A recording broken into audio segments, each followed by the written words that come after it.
ఈ రోజుల్లో పెద్ద ఛాలెంజ్ ఏమిటంటే అధిక బరువు. ఎన్ని ప్రయత్నాలు చేసినప్పటికీ ఇది తగ్గట్లేదు. ఎందుకంటే కొన్ని పొరపాట్లు చేస్తూ ఉంటారు. వీటిపైన అవగాహన ఉండాలి. మెయిన్‌గా బరువు తగ్గటానికి అతి తక్కువ ఆహారం తీసుకోవటం పెద్ద పొరపాటు. ఇది మీ మెటబాలిజాన్ని నెమ్మదింపజేస్తుంది.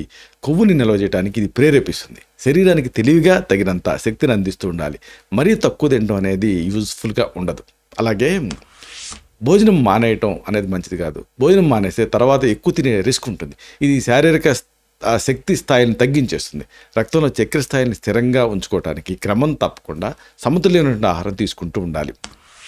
ఇంకోటి, కేవలం కార్డియో ఎక్సర్సైజెస్ మీదనే దృష్టి పెట్టడం వల్ల కండాలు తగ్గిపోతాయి. లీన్ కండాలను పెంచుకోవటం కోసం, దీర్ఘకాలపు కొవ్వుని తగ్గించుకోవటం కోసం స్ట్రెంత్ ట్రైనింగ్ అనే వాటిని చేస్తూ ఉండాలి. ఇంకొకటి, కేవలం ఆ బరువు చూపే స్కేల్ పైన దృష్టి పెట్టడం మంచిది కాదు. అనేక కారణాల వల్ల బరువు మారుతూ ఉంటుంది. అంటే బట్టలు సరిపోతున్నాయా, శక్తి ఎలా ఉంది, బలం పెరిగిందా, ఇలాంటి మార్పులు కూడా మీరు గమనించాలి. ఇంకోటి, స్మూతీలు, చక్కెర కలిపినటువంటి కాఫీలు, ఆ పండ్ల రసాలు, వీటిలో కనిపించని క్యాలరీలు ఎక్కువ ఉంటాయి. బరువు అదుపులో ఉంచుకోవాలంటే నీళ్లు, అలాగే హెర్బల్ టీలు, ఇంకా బ్లాక్ కాఫీ ఇలాంటి వాటిని ఎంచుకోవాలి. ఇంకోటి, సరిగ్గా నిద్రపోకపోవటం వల్ల ఆహారం పైన కోరికలు పెరుగుతాయి. మెటబాలిజం నెమ్మదిస్తుంది. బరువు తగ్గటానికి రోజుకి కనీసం 7 నుంచి 9 గంటలు నాణ్యమైన నిద్ర అనేది అవసరం. ఇంకొక ముఖ్యమైన విషయం ఏంటంటే, కొంతమందికి స్టబ్బర్న్గా ఉంటూ ఉంటారు. ఇలాంటి ఆలోచన విధానం మంచిది కాదు. అంటే ఏదైనా హెల్తీగా ఉన్నామా లేదా అనేది చూసుకోవాలి. అంతేగాని ఆ ఫిజికల్గా ఎలా సన్నగా ఉన్నాం అనే దానిపైన దృష్టి పెట్టకూడదు.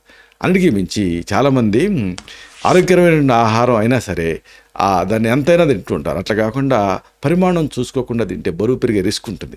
జాగ్రత్తగా తినాలి. అలాగే ఆహారాన్ని ట్రాక్ చేసుకుంటూ ఉండాలి. దీంతో బరువు తగ్గొచ్చు మీరు.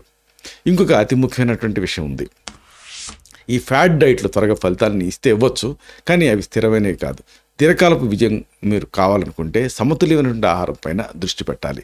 అవసరం ఉంటే ఆయుర్వేదంలో సురక్షితమైనటువంటి ఔషధాలు ఉంటాయి, నవక గుగ్గులు ఇలాంటివి. వీటిని మీ తత్వాన్ని బట్టి వైద్య సలహాతో వాడుకోవచ్చు.